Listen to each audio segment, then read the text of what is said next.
On va passer à l'actualité du Sénat, puisqu'on le disait, aucun accord n'a donc été trouvé hier entre députés et sénateurs sur le texte vigilance sanitaire qui vise entre autres à permettre la prolongation du pass sanitaire. Vous étiez à cette réunion, Jean-Yves Lecomte, vous nous raconterez comment ça s'est passé, mais d'abord les explications de Marion Vigreux.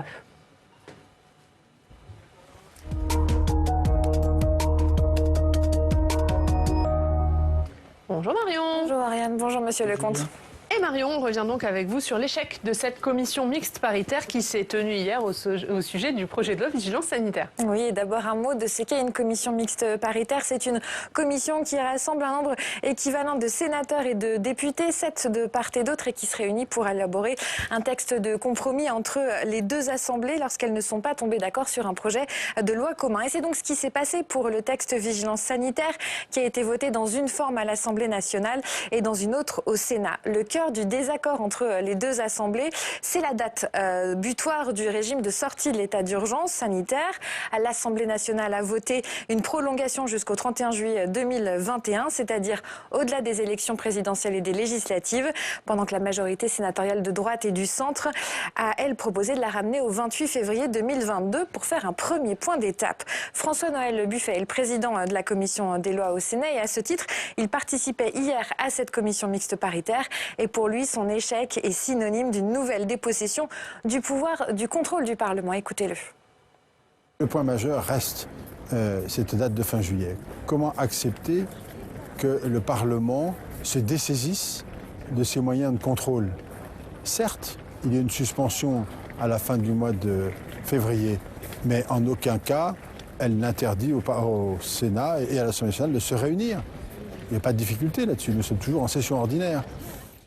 Et justement, sur cette question du contrôle du Parlement, le Premier ministre Jean Castex a indirectement répondu aux sénateurs en s'adressant à sa propre majorité mardi. Il rappelle que les mesures les plus lourdes, à savoir le confinement, la limitation de circulation, ont toujours fait appel à la validation du Parlement. Et quant à la motivation de ce texte, écoutez ce qu'en disait hier la présidente LRM de la Commission des lois à l'Assemblée nationale, Yaël Braun-Pivet. Nous souhaitons vraiment pouvoir disposer de tous les outils pour protéger les Français pendant tout l'hiver et au printemps. Et donc, nous avons décidé de ne pas conclure d'accord et d'en rester à notre position, effectivement. Jean-Yves Lecomte, vous participiez hier à cette commission mixte paritaire. Est-ce que vous nous confirmez qu'elle a très rapidement tourné court? Écoutez, déjà, quand on rentre et qu'on voit que les rapporteurs n'ont pas même tenté de trouver un accord parce que voilà, les deux dates ont été irréconciliables, on savait d'avance que ça allait, on a vu que ça n'allait pas aboutir. Parce qu'en général, il peut y avoir des petits calages qui peuvent mettre du temps. Hein. Ça avait été le cas lors de la loi du mois de juillet qui élargissait l'utilisation du pass sanitaire. Mais là, clairement, à l'Assemblée nationale, il ne voulait pas entendre parler de la date du 28 février, ce qui, à mon avis, est irresponsable. Ça veut dire que les torts sont partagés ou c'est la majorité présidentielle à l'Assemblée nationale qui ne voulait rien entendre de ce qu'avait voté le Sénat? Il y a deux positions. La position du Sénat, dans sa très grande majorité, c'était de dire très bien, on a déjà fait 3 mois et demi, on refait 3 mois et demi, on fait un point d'étape. Et l'Assemblée nationale, c'était en gros, écoutez, de toute façon, là, il y a les élections. Enfin, en gros, on a tous les outils et voilà, on fait 9 mois sans discussion parlementaire, ce qui est totalement irresponsable. Parce qu'en plus, le pass sanitaire, c'est aujourd'hui un pass avec 2 doses. Mais le débat sur le fait de savoir si on introduit et quand la 3e dose et pour qui, on ne le sait pas. Ça ne nous a pas été dit pendant le débat. On a interrogé le ministre, il dit, je ne sais pas. Donc finalement, suivant la manière dont des choses pourraient être décidées exclusivement par le gouvernement, ce que nous votons va changer énormément. On a besoin du Parlement pour pouvoir lutter correctement contre cette épidémie, dans la mesure où il y a besoin de débats, d'acceptation des mesures qui sont mises en œuvre, et je ne pense pas que ce soit 9 mois d'autorisation finalement pour le gouvernement de faire ce qu'il veut, ou quasiment ce qu'il veut, sous le seul contrôle du Conseil d'État, soit la meilleure manière de faire.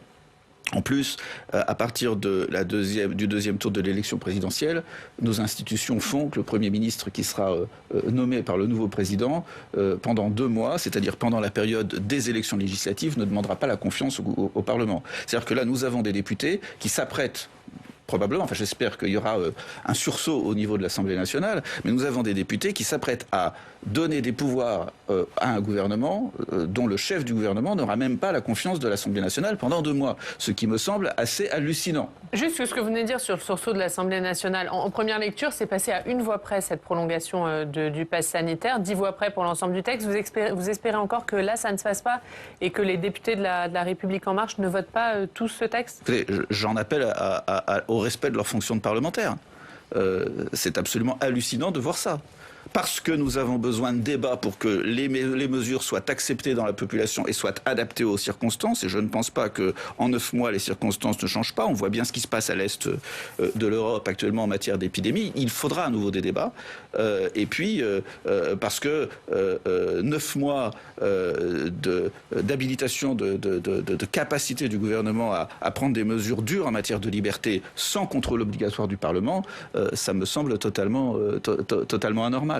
Le président du groupe Les Républicains au Sénat, Bruno Retailleau, considère que la liberté doit redevenir la règle et la contrainte l'exception, qu'on ne peut pas s'habituer à une société du contrôle permanent. Est-ce que vous partagez cette position? Est-ce que vous avez l'impression qu'une dérive s'opère? C'est aussi pour ça que le groupe socialiste a défendu la vaccination obligatoire. Considérant que la vaccination obligatoire était la placer comme une obligation citoyenne, et faire en sorte que, en posant cette obligation, c'est-à-dire en s'évitant des contrôles permanents et en disant chacun doit être vacciné, on protège l'ensemble de la société. Et on le voit bien dans les pays qui sont aujourd'hui correctement vaccinés, que l'épidémie ne se propage pas de la même manière et auprès des mêmes personnes. C'est-à-dire que c'est une vraie responsabilité, une responsabilité citoyenne que de se faire vacciner. Et pour éviter justement ces contrôles permanents, il faut faire en sorte que cette vaccination soit acceptée par tous et pas se mettre dans des situations où finalement on est obligé de contrôler des passes sanitaires tout le temps puisqu'on n'a pas posé ça comme obligation pour tout le monde. Alors Marion, on l'a bien compris, la réunion hier a échoué, la CMP a échoué. Qu'est-ce qui va se passer maintenant pour ce texte? Eh bien, le texte va repartir dans les 2 chambres, être réexaminé en commission des lois puis en séance. Nouvelle lecture ce mercredi à l'Assemblée nationale et jeudi au Sénat avant un vote définitif qui aura donc lieu vendredi à l'Assemblée nationale. L'Assemblée nationale qui aura le dernier mot sur ce texte s'il n'est pas voté dans les mêmes termes, ce qui est fort probable. Les Républicains et la gauche ont prévu des recours auprès du Conseil constitutionnel. Est-ce que vous nous le confirmez? Il y aura, je pense, un recours au Conseil constitutionnel. Et vous seriez prêt, vous comprenez cette démarche et vous seriez prêt à la soutenir? Bien entendu, parce qu'à partir du moment où finalement une majorité de l'Assemblée nationale semble prête à s'affranchir du contrôle parlementaire pendant 9 mois en matière alors que la loi donne des outils restreignant les libertés qui sont quand même particulièrement significatifs, peut-être utiles, mais significatifs, il est logique d'envoyer ce texte au Conseil constitutionnel avant sa promulgation. Sur quelle base du coup ce recours? Sur la base d'absence de contrôle parlementaire pendant 9 mois, déjà ça. Surtout qu'on dit passe sanitaire, mais ce que je disais sur la 3e dose, la manière dont la 3e dose pourrait être intégrée ou pas dans le pass sanitaire, c'est une compétence exclusive du gouvernement.